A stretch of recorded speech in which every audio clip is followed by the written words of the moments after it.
Habíamos dejado la clase anterior en este punto. eh, la charla previa fue un repaso de definiciones y de cuestiones más teóricas. Vamos a ingresar otro concepto denominado seguridad hídrica, ¿m? Que quizás lo hayan escuchado, está bastante más de moda. Vamos a ver algunos conceptos, vamos a hablar un poco de normativa de distintos órdenes. Les voy a mostrar algunas experiencias personales en cuanto al estudio del riesgo y vamos a cerrar con algunas reflexiones. Esto lo vimos, esta sociedad que se ve en un marco bien conflictivo entre una demanda creciente de alimentos, energía y unas amenazas cada vez más frecuentes. Entonces, este concepto de seguridad hídrica eh, la vamos a definir en primera instancia siguiendo a dos investigadores, a Daniel Gray y Claudia Sadov, que pertenecen a una asociación internacional de recursos hídricos, la Global Water Partnership, que definieron esto en el 2010, en el 2000, un poquito antes, en 2007, eh, a la seguridad hídrica como la provisión confiable en cantidad y calidad eh, de agua para la salud, la producción de bienes y servicios y medios de subsistencia, junto con un nivel aceptable de riesgos relacionados con el agua. Fíjense que esta definición tiene dos partes, nuevamente. La parte más tradicional, que es el enfoque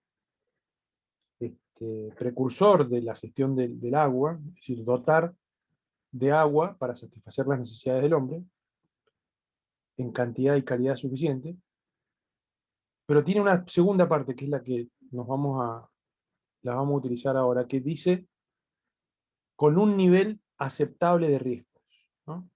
Y esta parte de esa definición quedó bastante olvidada, eh, y a mí me gusta mucho traerla a colación, porque nos acordamos de las inundaciones cuando estamos con el agua al cuello, eh, y es algo que se debe gestionar junto con la provisión de agua para garantizar el derecho humano.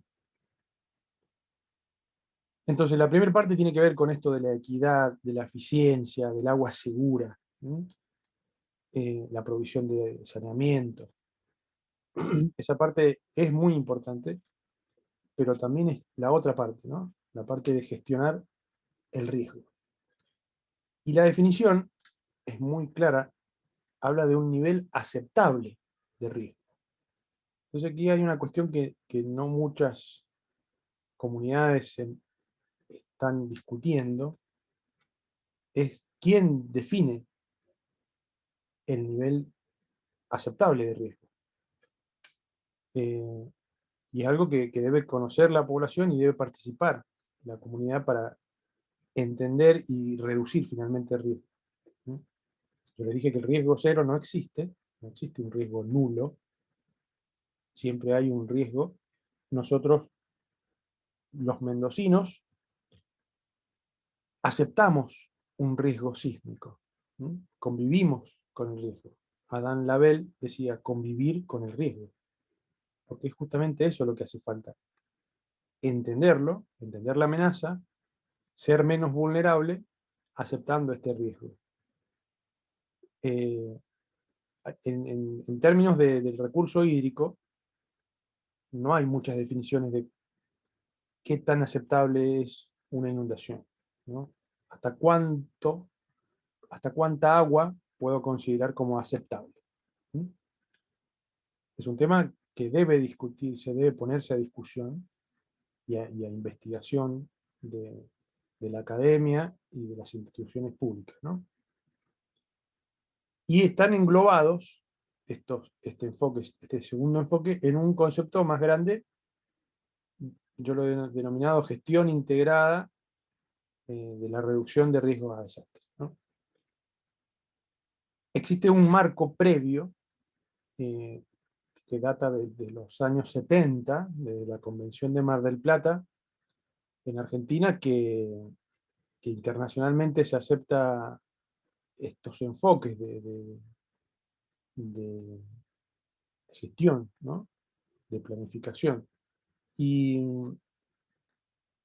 hay un enfoque de gestión integrada de los recursos hídricos que lo vamos a ahondar en la unidad 5, se los voy adelantando, pero básicamente es un concepto de integración multidisciplinar, eh, nuevamente la gestión de la oferta por un lado, la gestión de la demanda, ¿no? Integrar las distintas fuentes, subterránea, superficial, de agua, integrar la sociedad con su entorno físico, su cuenca, ¿sí? Eh, y básicamente lo que quiero resaltar acá es que la gestión integrada de recursos hídricos es un proceso, ¿sí?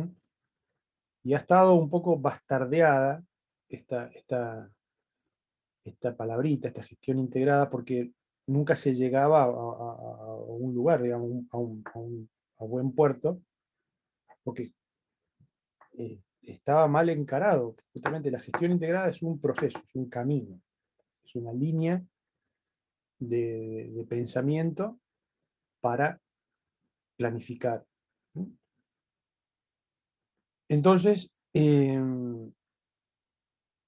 a diferencia de este concepto de seguridad hídrica, eh, se puede, se puede concebir al concepto de seguridad hídrica como, no como un proceso, sino como un objetivo, ¿no? Eh, entonces yo creo que incorporar estos términos en nuestro desarrollo profesional, en el área que nos toque, es importante porque estamos buscando un resultado, digamos, en vez de un proceso, ¿no? Eh, Podría llegar a ser un indicador con el cual yo compare distintas secuencias temporales para ver que estoy avanzando, o comparar distintas regiones, ¿sí? Entonces, me interesa mucho eh, presentarles este enfoque teórico para, para que les suene cuando escuchen estos términos en las planificaciones o en la política pública, ¿sí? Esta la habíamos, creo que comenzado, habíamos visto esta. Nuevamente reiterar un poco, riesgo como la probabilidad de que existan las dos cosas, la amenaza y la vulnerabilidad, ¿sí? Riesgo como probabilidad de que un evento, esta amenaza, ocurra en una sociedad vulnerable. ¿Y qué ocasione? Pérdidas de vida o daños económicos. Eh, entonces finalmente se puede expresar en un producto. Amenaza por vulnerabilidad. Hablamos de la incertidumbre, ¿sí? Está en las dos variables. Hablamos de la resiliencia, ¿sí? Que está en esta variable, en la vulnerabilidad. Trabajar sobre la resiliencia es trabajar sobre la reducción del riesgo, porque voy a minimizar la vulnerabilidad. Hablamos de las unidades, ¿sí? Yo me adelanté y les dije que la mejor forma de expresar es a través de unidades monetarias. Y la figura de acá de la derecha establece una curva de probabilidad de inundación respecto a daño, ¿sí? Acá tengo probabilidad de la amenaza por daño. Es otro concepto similar a este. Amenaza por vulnerabilidad, esto es amenaza por daño. En el daño estoy metiendo todo el estudio de la vulnerabilidad, ¿sí? Pero lo estoy expresando en dólares, ¿sí? En unidades económicas. Probabilidad, no, la amenaza entendida y, e introducida en esta función como una probabilidad, una adimensional, ¿sí? De 0 a 1. Y el daño económico expresado en dólares. Entonces tengo este tipo de curvas, ¿sí? este tipo de curvas me representa muchas amenazas, ¿sí? Yo puedo calcular una probabilidad de ocurrencia, una inundación con 50 años de recurrencia, y estudiar la mancha de inundación que produce eso, la altura de tirante de agua y la velocidad de flujo, y contrastarla con las construcciones existentes. Y acá tengo abajo una curva de daños. Para cada una de esas unidades, o personas, o bienes, yo puedo, a través de datos, tendría que tener datos. Esto viene de la Universidad de los Andes, un modelo matemático de cálculo de probabilidades de riesgo, donde establecen curvas patrones, curvas tipo. Pero esto nuevamente, recalco, requiere datos locales, datos reales. Y esta curva establece para distintas alturas de inundación qué tan afectado está la vivienda, si es una vivienda. Existen curvas para casas de un piso, dos pisos, para personas, etc. Entonces, por ejemplo, para 1 metro de altura, esta vivienda, este tipo de tipología de construcción, tendría un 60% de daño. Si yo cuantifico económicamente el valor de esa propiedad, y bueno, ahí tengo la afectación. Para una altura de 1 metro, multiplico el 60% del valor de la propiedad. Y tengo un costo, tengo un daño. ¿Sí? Para un evento. ¿Sí? Un evento que en ese punto se manifieste con 1 metro de altura. Para ese mismo evento, en otra zona, va a tener menos o más altura. O sea que esta curva funciona para un evento. Si yo corro muchas simulaciones para distintas probabilidades de ocurrencia del evento y obtengo la sumatoria de todos los daños potenciales, obtengo esta curva. O sea que esta curva es muy difícil de calcular. ¿Sí? Es el resumen de muchos cálculos. ¿Sí? Pero un tomador de decisiones, un político, una empresa, una institución pública, requiere invertir, requiere poner a disposición de la sociedad los fondos de la sociedad. ¿Sí? Y la mejor forma de invertir es conocer el costo de oportunidad de esa inversión. Cuando tengan economía, o los que ya han cursado economía me van a seguir más, pero una inversión la tengo que comparar con alguna otra alternativa, ¿sí? Para poder saber cuál va a tener mayor beneficio para mí. Entonces esta es una forma de convencer al decisor, al tomador de decisión, en que ejecute la obra o la infraestructura necesaria, o el programa de concientización o de educación que ataque la vulnerabilidad, que no es una obra, o el sistema de alerta que mejore la vulnerabilidad o aumente la resiliencia, o la obra que reduzca un poco la amenaza, la tengo que comparar con algo. ¿Y con qué la comparo? Y con el costo evitado. Si yo tengo esta curva y digo, para una probabilidad del 50%, acá tengo 0,0%, 0,010, para no alcanzo a leer esto. Para una probabilidad determinada, tengo un costo determinado. Para una probabilidad alta, es decir, que se va a manifestar en el corto plazo, tengo un costo bajo de daño. Por ejemplo, $20.000. ¿Qué quiere decir? Si mi obra vale $1.000.000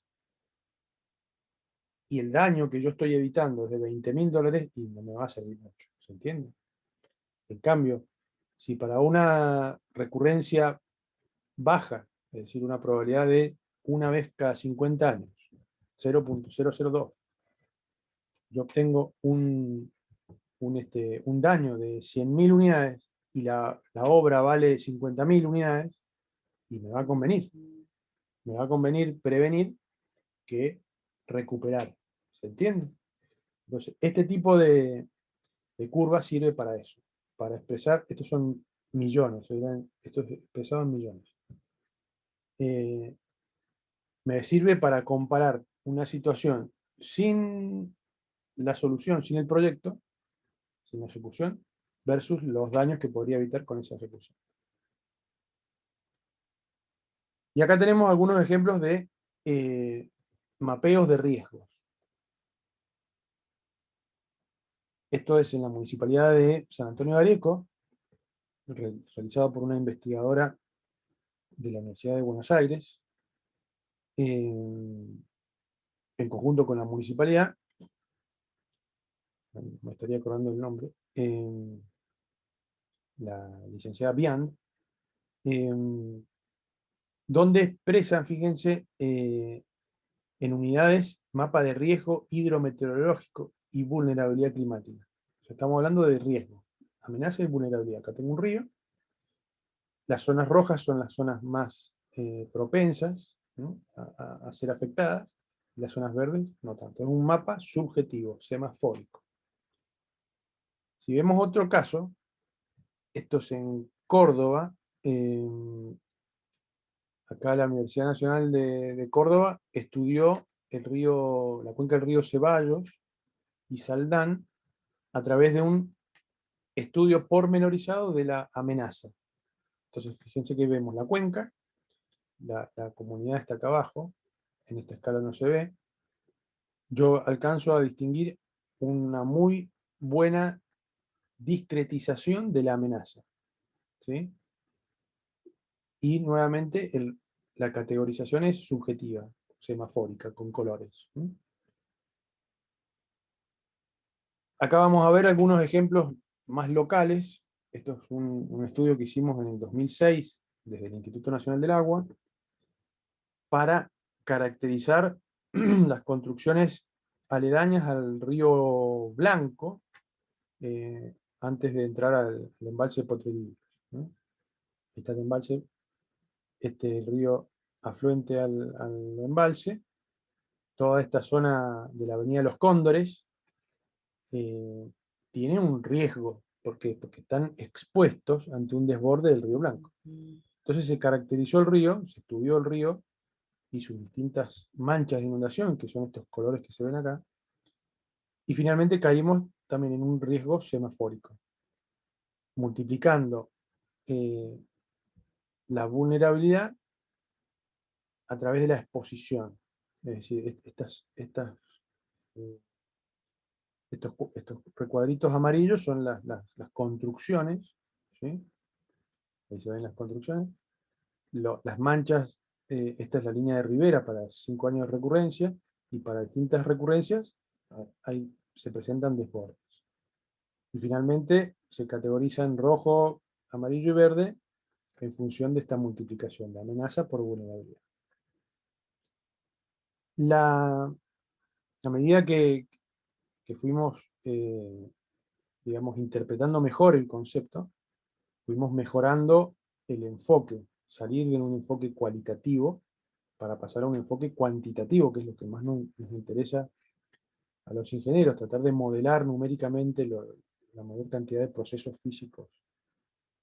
Entonces, en una primera instancia se planteó este tipo de metodología. Esto es un flujograma de procesos o de simulaciones o de cálculos, ¿no?, que parte de un entorno de sistema de información geográfica. ¿Sí?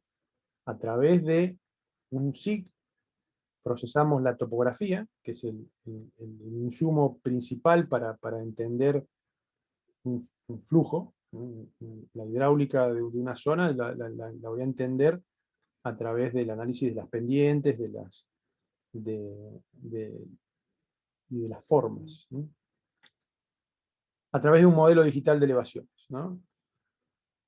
Se hacen los estudios de cuencas, se delimita la cuenca, se tienen sus parámetros morfométricos, se obtienen información geomorfológica, de vegetación, geológica, que caracterice las condiciones de la cuenca. Se estudian las lluvias, ¿no?, a través de bases de datos de precipitaciones en la zona. Se hace estadística hidrológica, se determina una tormenta de diseño, y junto con la caracterización de la cuenca, respecto a las pérdidas de lluvia, en cuanto a la capacidad o no de infiltrar del suelo, ¿no? La impermeabilidad de la cuenca. La cruzo con la tormenta de diseño y a través de una modelación hidrológica obtengo caudales. Caudales en función de una recurrencia, una probabilidad. Acá donde está la probabilidad. Después, utilizando nuevamente la topografía de detalle, haciendo secciones, cortes transversales al río y su planicie de inundación, con estos caudales, a través de una modelación hidráulica, en una primera instancia unidimensional, después fuimos mejorando con el correr del tiempo estas simulaciones para caracterizar mejor la amenaza, obtengo mapas de altura de agua y velocidad de agua. ¿No? Acá está la amenaza. ¿No? Este mapa de alturas y velocidades es el mapa que amenaza a la sociedad que está expuesta. Entonces tengo mapas de inundación. Acá nosotros hacíamos, a través de un álgebra de mapas, con un enfoque cualitativo, el mapa este que les mostré previamente. ¿Sí? Y entendiendo esto, ¿no? Hacíamos mapa de riesgo porque entendíamos que la exposición estaba explícita en el mapa, la vulnerabilidad estaba dada por la condición de ubicación. Y esto no les comenté. La vulnerabilidad nosotros la considerábamos con un enfoque de inestabilidad al vuelco o al deslizamiento de bienes o de personas. Hay muchos ensayos físicos con los cuales se determinaron ecuaciones empíricas en función de la altura del agua y la velocidad del flujo. Entonces, en función de estas dos variables, altura por velocidad al cuadrado o altura por velocidad, esto es un empuje hidrodinámico, lo que hace es establecer, hay curvas, para establecer si una persona o un vehículo o una casa es estable o es inestable. Entonces me da un grado numérico de la vulnerabilidad física. ¿No? Estamos hablando de la vulnerabilidad física. Yo esto lo he presentado hace muchos años en muchos congresos geográficos y les gustaba el enfoque, ¿no? Pero muchos me decían, le falta la vulnerabilidad social. O sea, ahí estás mezclando, estás solamente viendo la vulnerabilidad física. Nada está diciendo si este vecino tiene más poder adquisitivo que este otro, o si la calidad de construcción de este es distinta que la del otro, o si esta persona está al tanto de cómo reaccionar ante un desborde del río. Fíjense que tiene razón, no está la vulnerabilidad social, porque es difícil de meterla en un modelo matemático. Pero de alguna manera representa el riesgo. Fíjense, este es otro caso de estudio en el Carrizal. El Carrizal es una de las presas que no está bajo la inspección del organismo regulador de seguridad de presas. Argentina tiene, luego de las concesiones de los aprovechamientos hidroeléctricos de Argentina, quedó en manos de privados y el Estado propuso un ente regulador, ¿no? Que le indica al concesionario que realice todos los estudios para garantizar la seguridad de las presas, ¿no? A esas presas se les hacen un montón de auscultaciones, seguimientos, controles, porque dependen muchas vidas de esa seguridad. Sin embargo, existen presas o diques de menores magnitudes que no están bajo la órbita de este organismo nacional y quedan en dependencias de las provincias. Este es el caso del Carrizal, y no tenía un estudio, un plan, lo vamos a ver más adelante, la unidad 6, los PADES, los planes de acción durante emergencia, no tenía desarrollado. Entonces, la Dirección de Hidráulica le encomienda al Instituto Nacional del Agua el estudio de la rotura de presa del Carrizal. Es una rotura hipotética, ¿no? La idea es saber cómo puede romper y qué afectaría si rompiera la presa. Entonces se generan estos mapas de rotura de presa. Entonces, en este caso, se hizo el estudio hidráulico, se hizo primero el estudio hidrológico, después el hidráulico, y con la onda decrecida de esa rotura se mapeó las distintas manchas de inundación con altura y velocidad. Y siguiendo esa metodología anterior, se pudo caracterizar el riesgo, ¿no? En colores, rojo, amarillo y verde, las zonas con más o menor riesgo. Y lo que pudimos hacer es analizar afectaciones.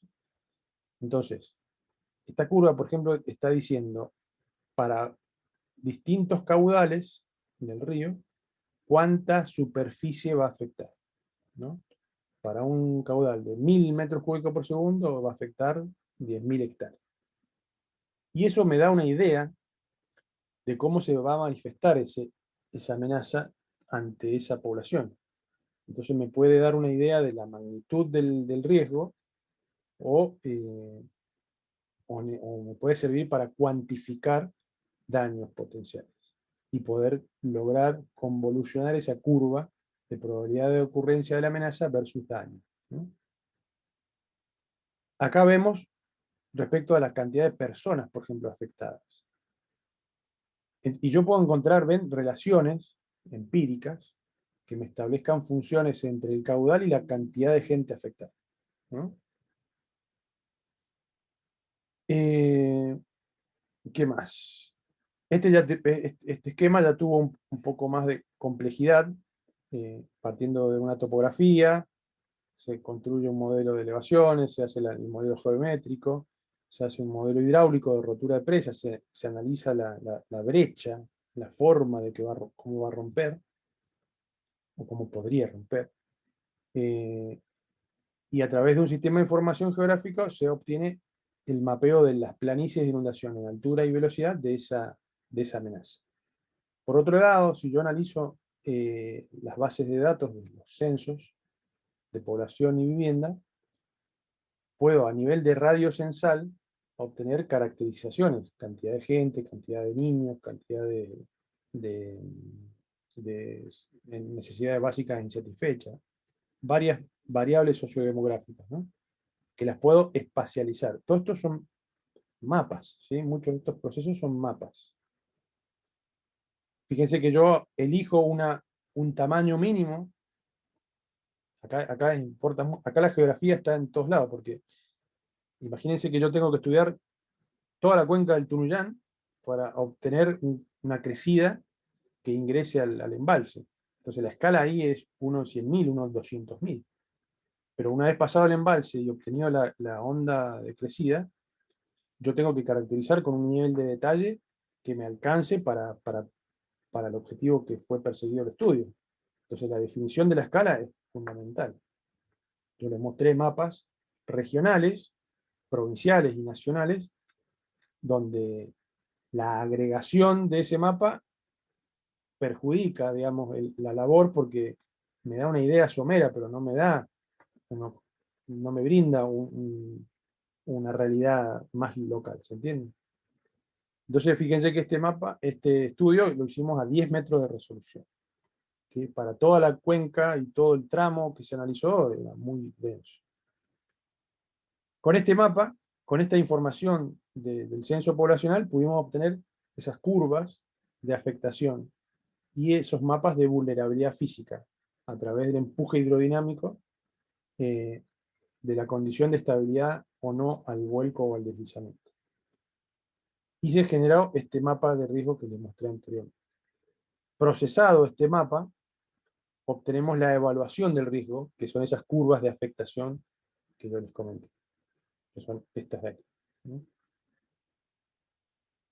Entonces, fíjense que todo ya tiene más cuantitativamente el análisis, ¿eh? Si bien hay un enfoque cualitativo todavía, que es el establecer bandas de color, el umbral a partir del cual cambia de amarillo a rojo, no está explícito en ningún lado, ¿ven? Esto se determinó internamente a partir de qué valor cambia de rojo a amarillo. Y eso es un valor subjetivo, ¿no? Sin embargo, el resto es modelación numérica, ¿no? Este es otro, es un poco más complejo, Esta es parte de mi tesis de maestría, que al final nunca la terminé, pero básicamente acá incorpora la parte geomorfológica, la parte geológica, todo lo que es análisis de estabilidad de laderas, pasa por un modelo hidráulico bidimensional, es decir, en 2 dimensiones, no considerando solamente el flujo en la dirección de la máxima pendiente, sino los desbordes laterales y las velocidades de desborde. También tiene procesos de teledetección para analizar las condiciones de suelo y cobertura vegetal, para poder pasar por un modelo hidrológico y determinar estos caudales que entran en el modelo hidráulico, finalmente para generar este mapa de amenaza. Y nuevamente la parte del análisis de la información censal para hacer este mapa de vulnerabilidad. La diferencia es esta parte econométrica para establecer la curva de daños y poder integrar esta curva que veíamos de probabilidad de amenaza versus costo. Y lo que se agrega es esta parte de participación. Para mejorar la resiliencia de esta sociedad que está afectada por esta amenaza, se debe trabajar con la parte de gestión del riesgo, es decir, generar talleres, informar, difundir, capacitar, hacer mesas de gestión interinstitucional para ver qué obra, qué parte puede hacer cada institución y lograr el empoderamiento de la población para finalmente ejecutar, esto lo vamos a ver varias veces más adelante, 2 tipos de soluciones, ¿no? Las soluciones estructurales y las soluciones no estructurales, ¿no?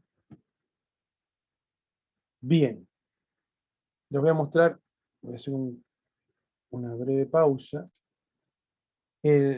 La analogía que usábamos nosotros para utilizar la vulnerabilidad física tiene que ver con este tipo de ecuaciones.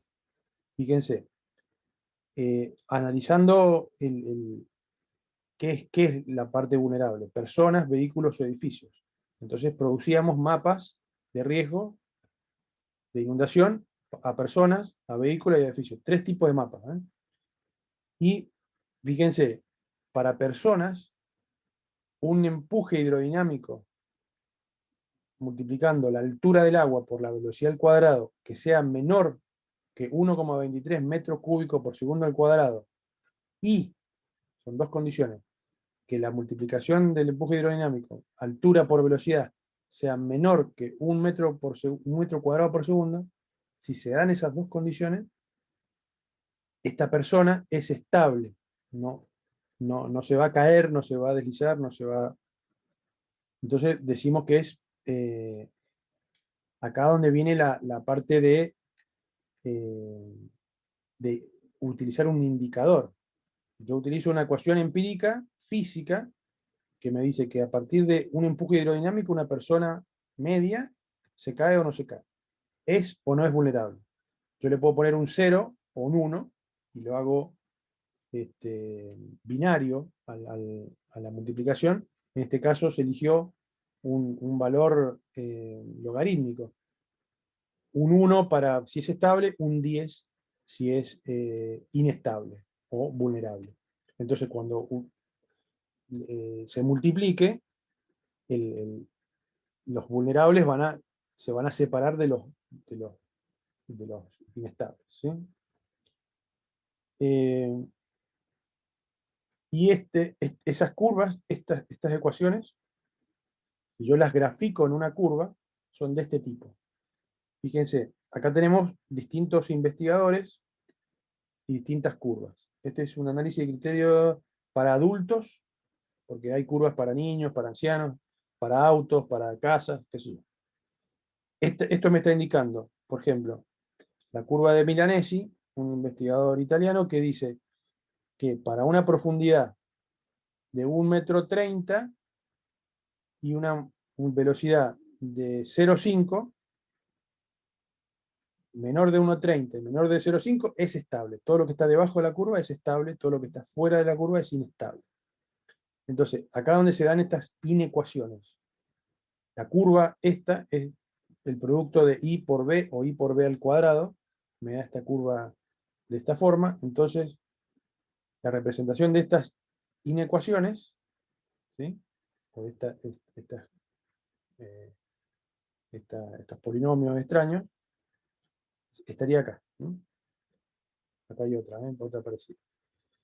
Y esto que está acá arriba es la demostración física de modelación tridimensional numérica de cómo afecta un flujo a una persona. ¿Ven? Acá donde estamos viendo esto. Esto es un mapeo tridimensional de una inundación, donde veo en colores la velocidad, metro por segundo.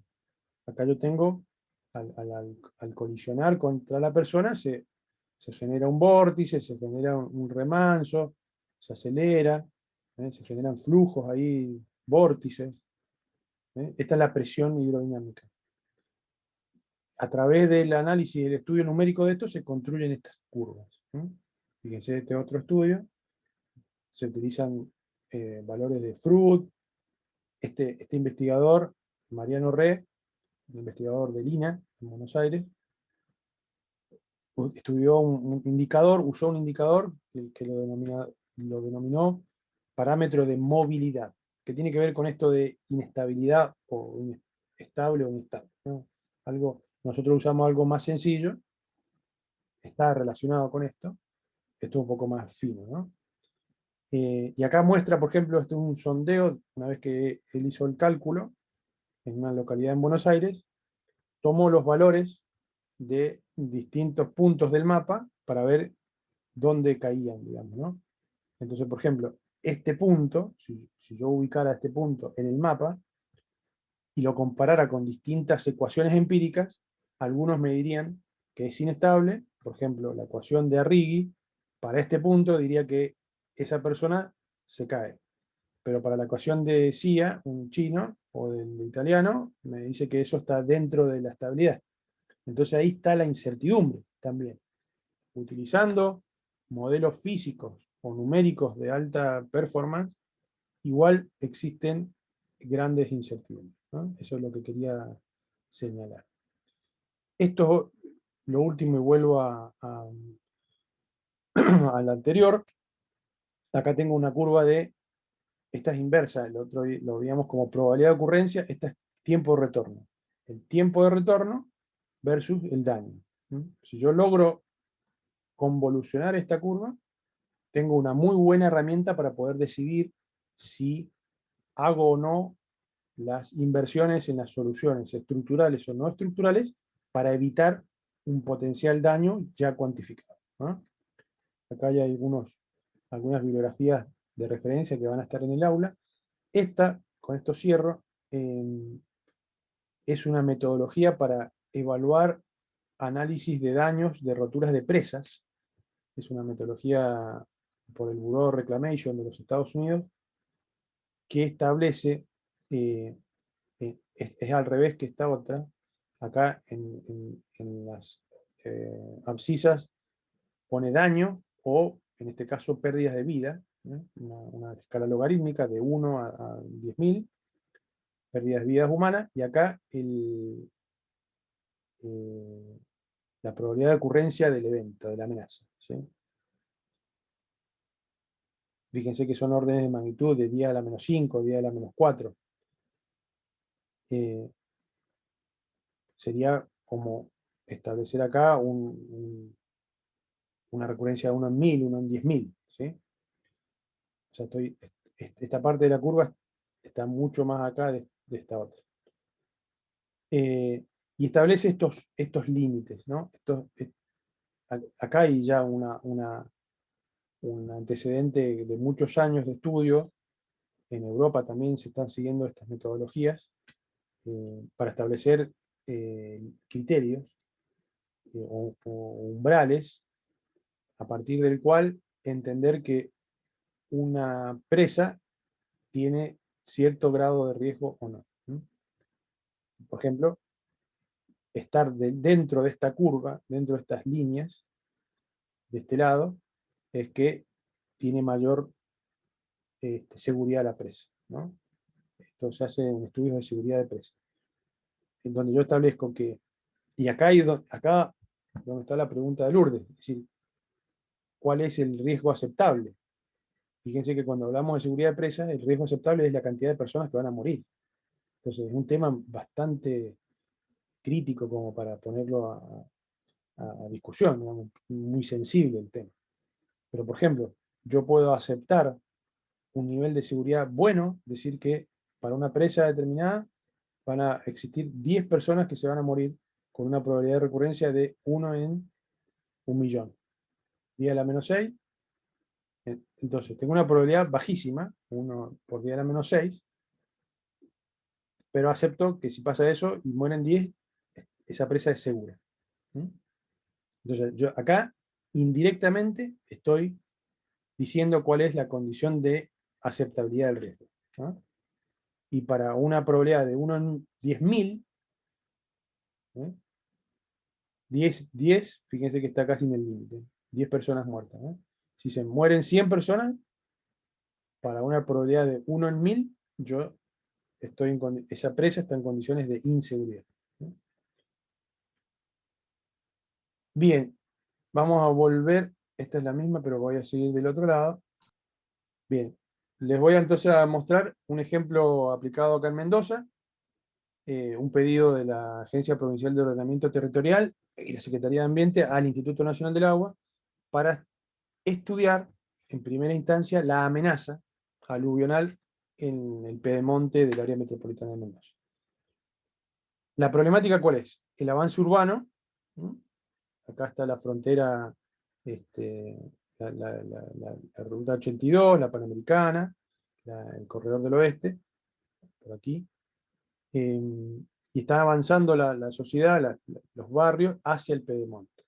Y el pedemonte, en amarillo están las cuencas aluvionales, los bordes de cuencas aluvionales, en azul la red hidrográfica. Entonces, son todos cauces torrenciales, cauces secos, se denominan wadis, y ante eventos pluviales, el escurrimiento es contrario hacia el avance. Entonces, acá está el conflicto hidrosocioambiental ante fenómenos aluvionales que reciben estos pobladores, o al revés, magnifican esta problemática hacia aguas abajo. El área de estudio es bastante grande, arriba de los 1.000 kilómetros, 1.200 kilómetros cuadrados. Vemos todas las cuencas que se analizaron. Acá se ve la ciudad de Mendoza, Godoy Cruz, Las Heras, el río Mendoza por aquí. Y el objetivo era clasificar las áreas con riesgo. Acá fue, como les digo, el primer avance estudiando la amenaza. Falta estudiar la vulnerabilidad para realmente entender y evaluar después el riesgo. La metodología fue esta que está acá, básicamente estudiar con modelos numéricos, matemáticos, hidrológicos, hidráulicos, geomorfológicos, esta amenaza. Una vez que está modelado numéricamente, generar escenarios, ¿no? Escenarios futuros, primero comparado con una situación actual, después comparar un escenario futuro tendencial, es decir, sin ninguna intervención, en inglés se conoce como BAU, business as usual, es decir, sin hacer nada tendencial y con intervenciones, con proyectos sustentados. Entonces habían dos escenarios futuros, con obras y sin obras. Un escenario con avance agrícola, es decir, la frontera agrícola en vez de la frontera urbana, un escenario con incendios y un escenario con cambio climático. Y para analizar esta amenaza, como también intervienen varias variables, no es solamente la lluvia y la pendiente, sino que hay condiciones de suelo, condiciones geomorfológicas que afectan, se decidió utilizar una evaluación multicriterio, ¿no? con 14 variables que describan esta amenaza. Porque acá hay una incertidumbre muy grande. Yo podría usar una sola variable, que es la lluvia, y mapear el área de inundación. Pero para poder hacer eso, hacer un modelo en el cual represente la realidad y le incorporo una lluvia y obtengo un mapa de inundación, tengo que caracterizar bien esa realidad.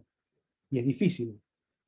Entonces, generalmente se utilizan para poder modelar datos, para poder contrastar, para poder validar ese modelo numérico, matemático, que me puede después ayudar a predecir, a pronosticar, adelantarme. Una vez que yo conozco la respuesta del sistema ante un estímulo, puedo hacer muchos escenarios para ver, cambio el estímulo, cambia la respuesta. ¿Se entiende? Pero si mi modelo no tiene datos con los cuales ser contrastado, ser validado, y tengo una incertidumbre enorme. Entonces, si voy a centrar el enfoque en caracterizar la amenaza, una forma de disminuir esa incertidumbre es analizándola desde muchas variables. Entonces, eso fue lo que se nos ocurrió en su momento y se aceptó como metodología. Existe un método que se llama AHP, Analytical Hierarchy Process, análisis jerárquico, proceso de análisis jerárquico, que es una metodología matemática para comparar manzana con pera, digamos. Porque yo no puedo comparar ahora lo vamos a ver más adelante, para que me terminen de entender. Esa ecuación de riesgo, amenaza por vulnerabilidad, tiene distintas ecuaciones, distintas unidades. Yo estoy en una ecuación metiendo unidades disímiles. Entonces, una forma es, para poder comparar y darle peso, darle prioridades, factores, un factor que multiplique a cada una de las variables, existe esta metodología.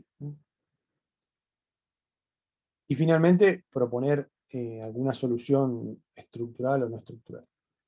Entonces, el análisis numérico que se hizo tuvo como resultado este tipo de mapas. ¿Ven? Fíjense que acá tengo un mapa de un modelo hidráulico que me establece estas áreas de inundación, estas alturas, estas velocidades.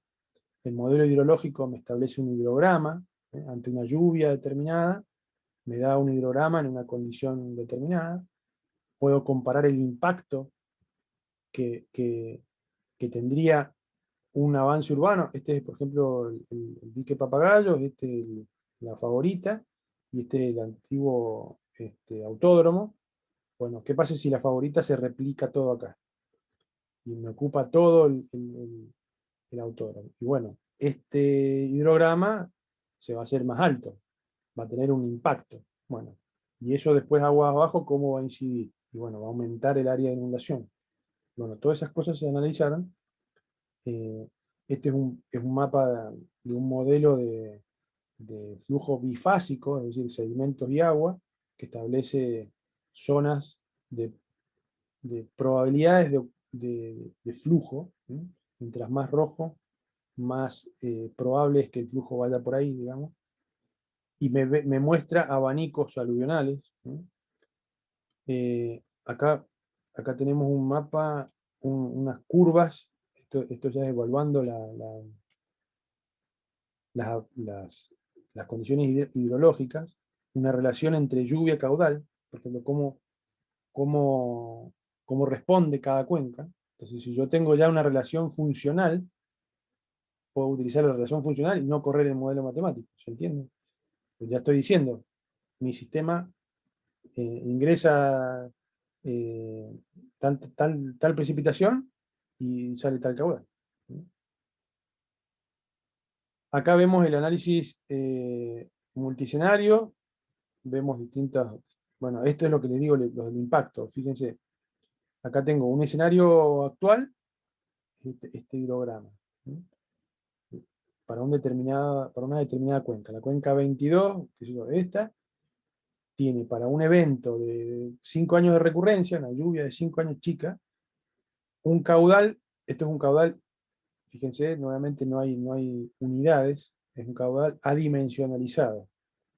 Es decir, el caudal del escenario dividido el caudal del escenario natural, el escenario actual. Entonces, este hidrograma tiene el pico 1.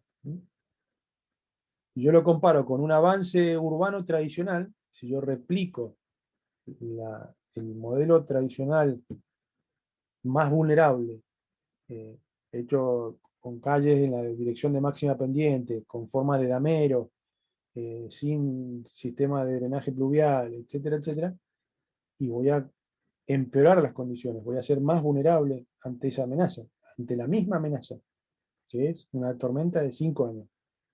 Fíjense que el caudal se multiplica por 7. El ingeniero Tucci en Brasil, el ingeniero Bertoni, acá actual presidente del Instituto Nacional del Agua, siempre decían que el cambio era del orden de 4 veces, 5 veces. Bueno, en este caso, habían puntos, cuencas, donde se cuantificaba hasta 7 veces el impacto que produce un mal desarrollo urbano, ¿no? Y un escenario con obras bien diseñado, bien amoldado, ajustado a las condiciones geomorfológicas, impacta. Impacta el doble en este caso, pero mucho menos que el tradicional. Entonces, si yo a este escenario de desarrollo urbano lo restringo aún más, lo condiciono, lo mejoro, le reduzco la vulnerabilidad a esa población que va a estar ahí, o hago obras, tengo que llegar a esta condición. Tengo que llegar a la condición actual. ¿Para qué? Para que el que está aguas abajo, ¿sí?, el que vive en Guaymallén o el que vive en Luján, no reciba el aumento de caudal producto de la mala planificación urbana. ¿Se entiende? A eso yo lo he denominado impacto cero o desarrollo urbano de bajo impacto. Este es un caso de comparación del avance agrícola, es decir, la frontera agrícola también cambia el uso del suelo, cambia las condiciones de respuesta de la cuenca, casi 2 veces la multiplica. Depende para las recurrencias, ¿no? Finalmente, el escenario de cambio climático es el que menos impacta. Acá se ven los escenarios comparados con el actual, y fíjense que el escenario 6, que era el del cambio climático, el aumento es poco, ¿eh? Para distintas recurrencias, menos de 20% es el aumento que produce comparado con el escenario urbano, el escenario de incendio. Fíjense que son similares. ¿Qué quiere decir? Que una urbanización es casi comparable con un incendio, ¿no?, en los efectos hidrológicos que produce. Y acá vemos estos mapas para hacer la evaluación multicriterio de esta amenaza.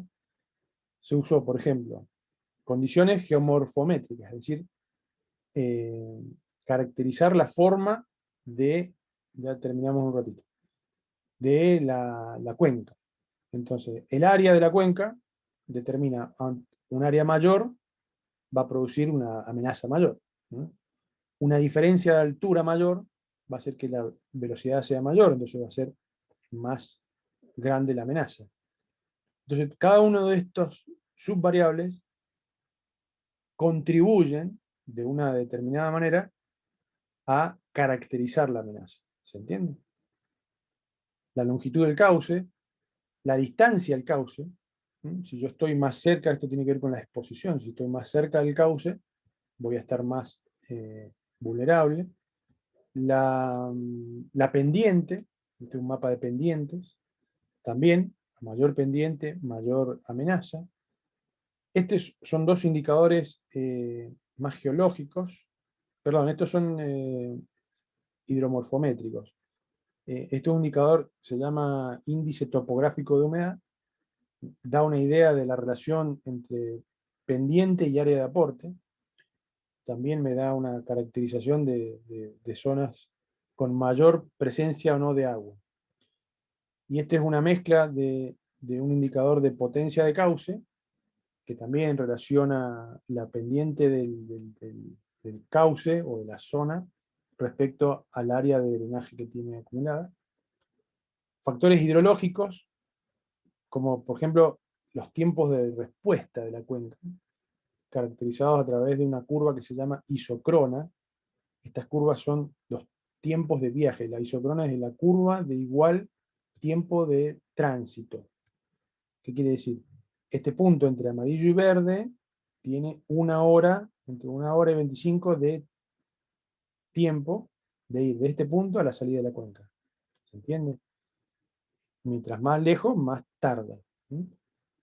El punto máximo es el tiempo de concentración de la cuenca, ¿no? Entonces, estas curvas me van a servir, por ejemplo, para un sistema de alerta. Si la tormenta se posiciona acá, y bueno, va a demorar 1 hora y media, 1 hora 75 en salir a la cuenca. Este mapa me sirve para caracterizar las condiciones de infiltración del suelo, ¿no? Mientras más alto el número, menor infiltración tiene.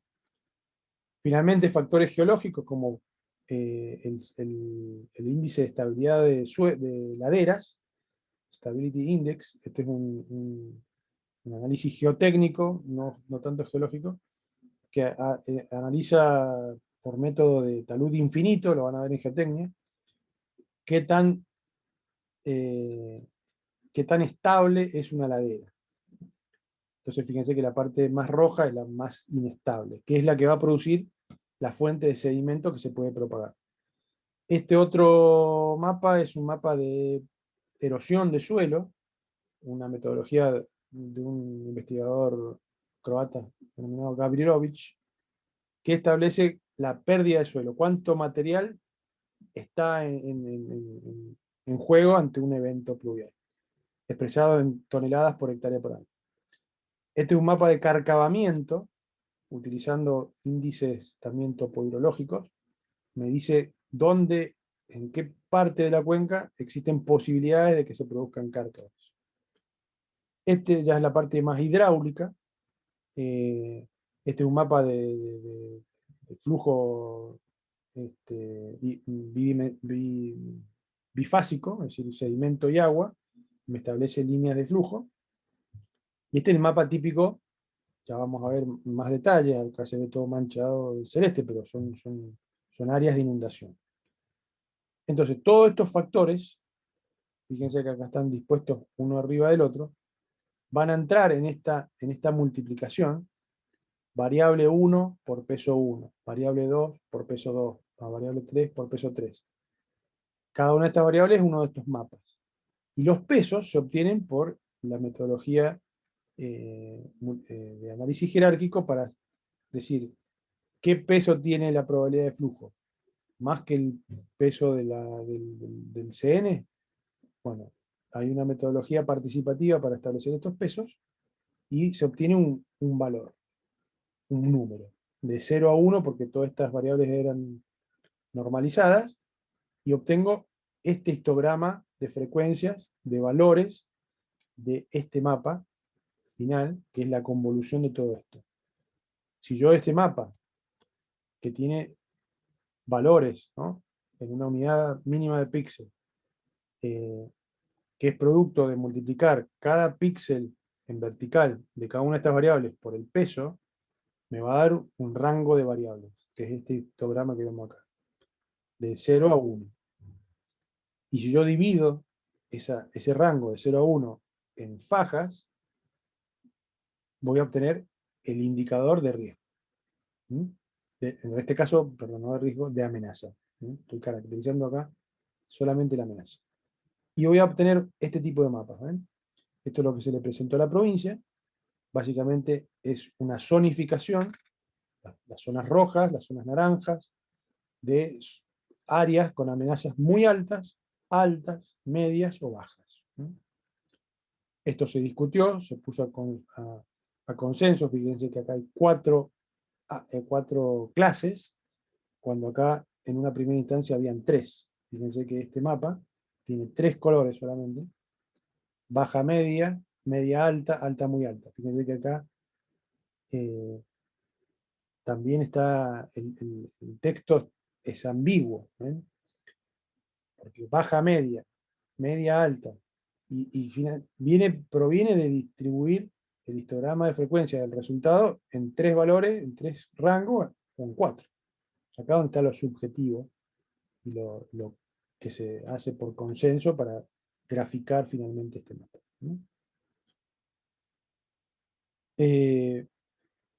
Eso hasta aquí vamos a parar.